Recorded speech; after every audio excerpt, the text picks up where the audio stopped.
Good morning, everybody. Great to see you all here, and still engaged in these discussions, really important discussions around responsible mining and what's happening in the sector. I'm Terry Heymann. I'm with the World Gold Council.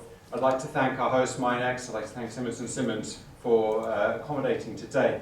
And as we've heard from some of the previous speakers, delighted that this topic of responsible mining is being included on the agenda. It is getting more prominent, that's clear. And it's raising this question of what should governments, investors, companies be doing around ESG risks, around ESG performance, and underpinning that, the role that mining can play in supporting social and economic development in those countries and communities that have mineral resources. The World Gold Council is a membership association. We are backed and led by the world's leading gold mining companies, and they recognise the important role that mining can play in contributing to improving the lives of individuals, communities, countries that have gold reserves. And for a long time, the industry has been working hard to address risks associated with environmental, social, and governance. But what's becoming increasingly loud are these questions as to what constitutes good performance.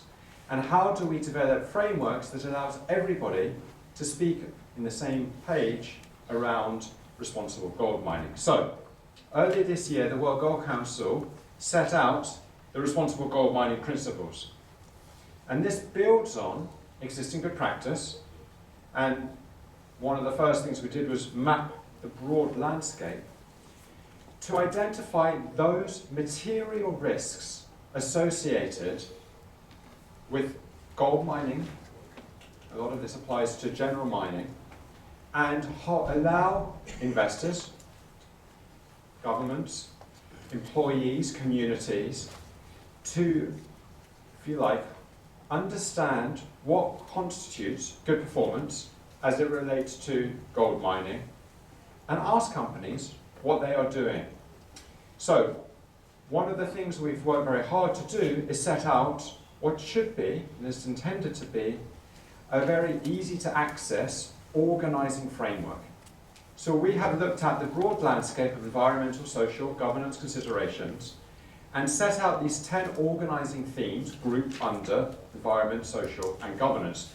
We actually chose to put governance first because we have a strong belief that if you can't get the governance right, it's very hard to manage around environmental and social policies.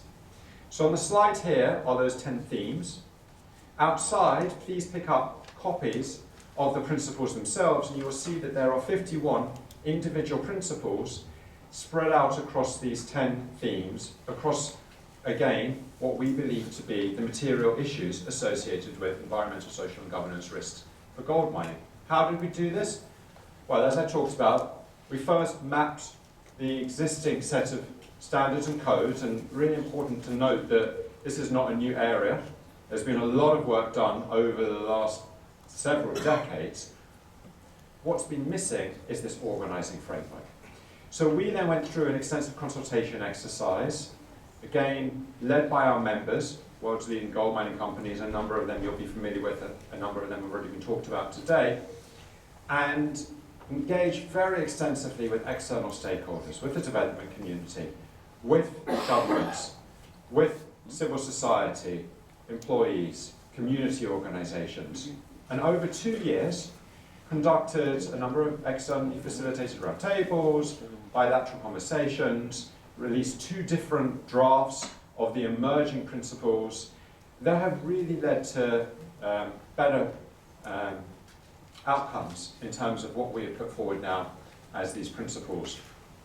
We also have thought very carefully about the assurance process.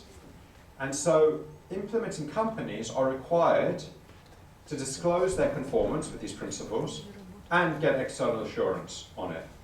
And we engaged heavily with the assurance community. We actually did a couple of pilot studies, talked a little bit already about Centera Gold and the Kumtor operation. Centera were good enough to invite us with an assurance firm to see whether you can actually provide assurance, and we believe you can. So accompanying the principles is an assurance framework and our implementing guidance for the companies and for the assurance communities. Now, this is quite ambitious for the sector, that breadth of issues, and being able to demonstrate to an external third-party assurance provider that you are where you need to be to demonstrate conformance with this is challenging. We've set the bar high. So we set out a 3-year implementation timeline.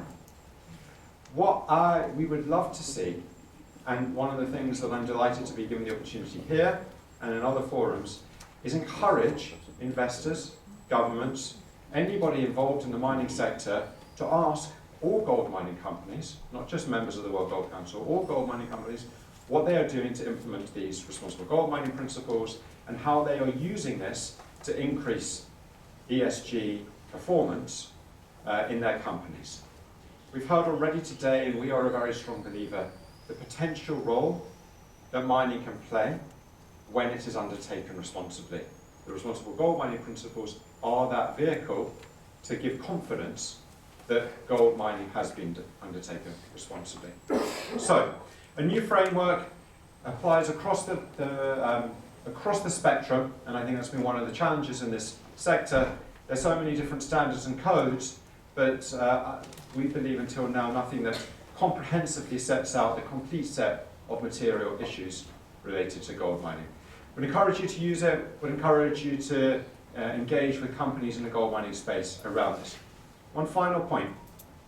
One of the areas that obviously has been getting a lot of attention, and we've already heard today, around climate change and the role that metals and mining is going to play as we transition to a low carbon economy. We believe it's a really important consideration for investors. We also believe that gold has an important role to play in that supporting that transition to a low carbon economy, both in terms of the technological role that gold plays, but also as an investment, and thinking about gold playing a role as a climate risk mitigating asset in investors' portfolios. We have put out some research looking at gold and climate change, looking at the emissions profile of gold across the entire value chain, including Scope 3, and I'd be delighted to follow up with any of you on questions around that research. All of this is also, of course, available on our website. So I'm going to leave it there and look forward to participating in the panel later and taking your questions as part of that. Thank you very much.